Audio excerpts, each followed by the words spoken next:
Y'all already know what time it is. It is time for the mess.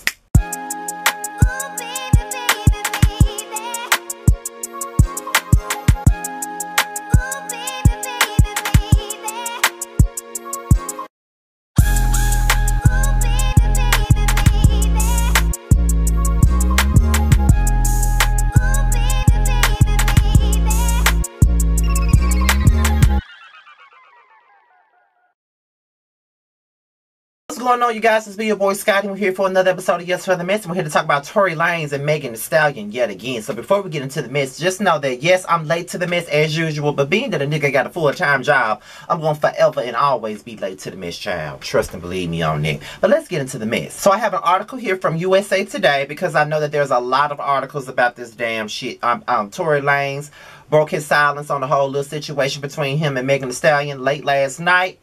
Baby, I was in the bed, headed to sleep, because I had to be at work at 5 in the morning. So I didn't have time to be up doing videos on this shit. So I had to wait till I got home and got a little bit of rest after work and then do it. So let's get into the article from USA Today. It'll pretty much, you know, catch me up and everybody else that's watching my shit on what's going on. So let's get into the mess. Embattled rapper Tory Lanez is breaking his silence, and some are wishing that he hadn't.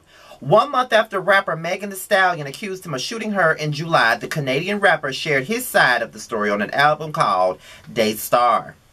Lanez, whose real name is Daystar Peterson, returned to Twitter Thursday to tease his public comeback. To my fans, I'm sorry for my silence, but respectfully, I got time today, 9 p.m. Pacific time. It marked Peterson's first social media post since the shooting on July the 12th. As promised, Peterson was back on Instagram early Friday morning to promote his new 17-song album. It was a return to the platform he used to gain viral fame and millions of followers on his wildly popular quarantine radio show before quickly becoming a pariah over the alleged incident. There is a time to stay silent and a time to speak, he captioned on the photo of the album's cover art to his 10 million followers. I said all I could say on this. Peterson opened up his album with the diss song Money Over Fallouts, where he addressed the allegations and claimed that Megan people are trying to frame me for a shooting. Girl, you had the nerve to write that statement on an affidavit, knowing I ain't do it, but I'm coming at my truest, trying to keep this shit 200 with you, shorty, I can prove it.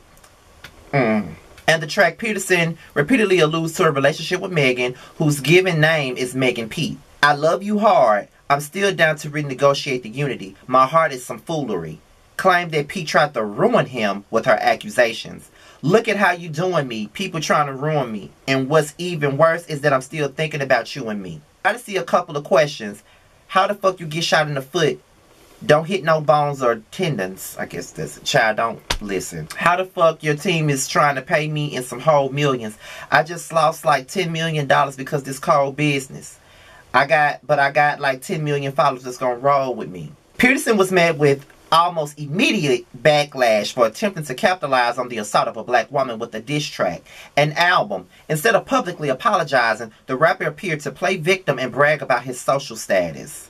The timing made the release all the worse. Peterson was slammed as insensitive and tone deaf for dissing Pete on the heels of a grand jury's decision on Wednesday not to convict 3 Louisville, Kentucky police officers for the shooting death of Breonna Taylor, another black woman. Tory Lanez really out here making diss tracks and profits for a hideous crime committed, one user tweeted.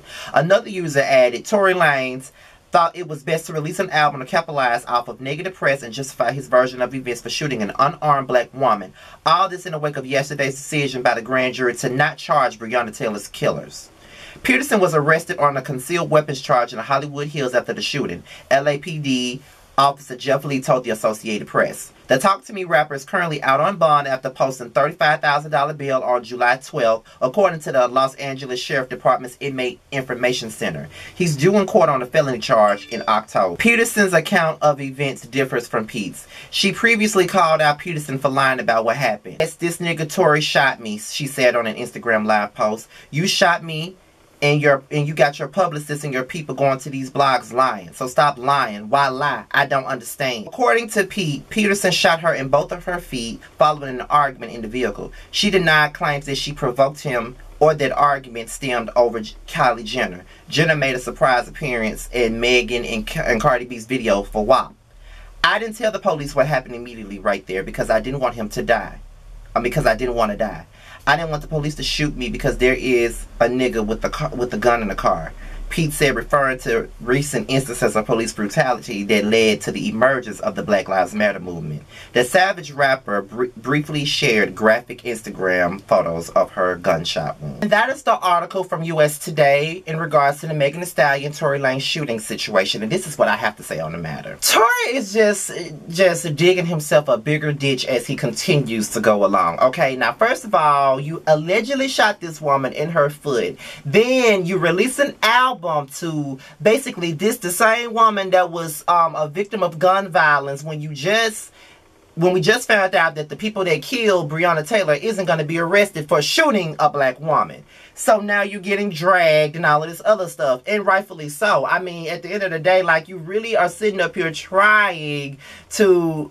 You're thinking that you're doing a great job by, you know, working off this press that you've gotten in regards to this shooting. But it's not doing you any favors, Tory. You could have just sat there and ate your fucking food and just shut the hell up, because you look even more guilty, and I'm very much convinced that you fucking did. And on top of that, I just hate how anytime there's a situation with a woman that's involved with the man and there's some kind of violence that tends to happen, the first thing that they say is, why didn't you go to the police? Why didn't you do this? Why didn't you go there?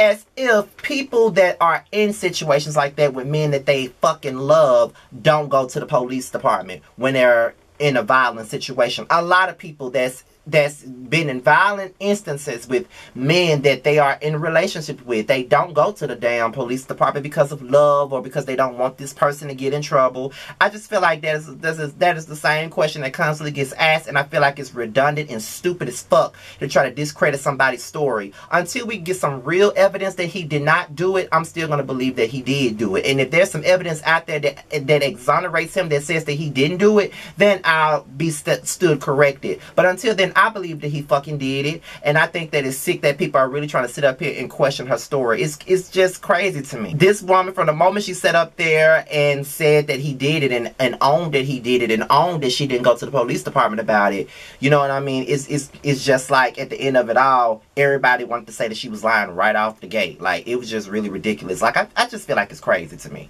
at the end of the day. Like, y'all be ready to sit up there to discredit a woman when there's a man involved and there's violence involved and somebody gotten hurt. The woman automatically is lying. Even when there's a rape case, there's always the fact of, well, she shouldn't have wore that, or she shouldn't have went there. Whether or not she wore that short ass shit, whether or not she went in the house, that doesn't excuse the fact that a man raped her. You know what I mean? Like, I hate it when people do that. The women are always in question, and this is why people always say that black women are the least protected. They are. Anytime they come out with a story, they are automatically questioned. Why she didn't go to the police? She must have hit him first. It don't matter. It don't matter at the end of the day. So stop it. It's crazy to me. And now he drops an album. He knew what he was doing. I mean, in so many aspects, that would have been the best idea, you know, to come out and say you're going to speak on it and then drop an album right back. You know, it was good. It was a good marketing ploy, but at the same time, it was bad timing. Horrible timing at that, being that a black woman's killer just got off for killing her ass. You know what I mean? So, good plan, wrong motherfucking time. That's just how I feel about it. But I feel like Tory did that shit. I just really feel like he did it, and now he's trying to sit up here and make this girl look bad. But we'll see as the plot thickens, child. We will fucking see. But what do you guys think? Leave it below. Let's talk about it. Make sure y'all like, rate, comment, subscribe to this channel, and share this video. Do whatever you see fit. Follow me on Instagram and Twitter. It will be at the bottom of the video. And if you don't see it at the bottom of the video, it will be at the homepage. With that being said, you guys, I'm out here until next time. I'll talk to you guys later. Peace.